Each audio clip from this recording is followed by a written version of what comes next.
တူရှင်တန်နေကလေးထာဝရမခွဲဘူးလို့ဝေပြောခဲ့တဲ့စကားရဲ့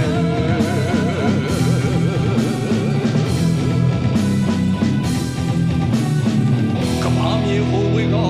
မမြင်နိုင်ချစ်ချင်းမြောနေအပိုင်စီပြီးတော့ထားပြီးတော့တော်ရဲ့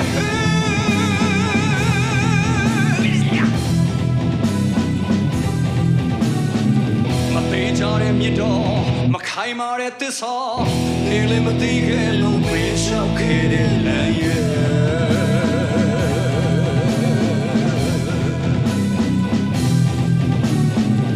ဟိုတစ်ချိန်တစ်ခါတော့အသေးချေချွေကြတော့နောက်ဆက်သိမ်းကြတော့ရှာခဲ့လို့ဒုနီယာချူ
တူရှင်တန်နေကလေးထာဝရမခွဲဘူးလို့ဝေပြောခဲ့တဲ့စကားရဲ့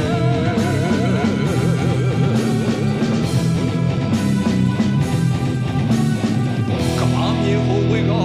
မမြင်နိုင်ချစ်ချင်းမြောနေအပိုင်စီပြီးတော့ထားပြီးတော့တော်ရဲ့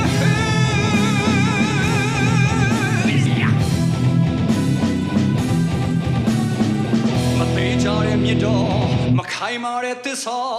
နေလည်းမသိခဲ့လို့မေးလျှောက်ခဲ့တဲ့လမ်းရဲ့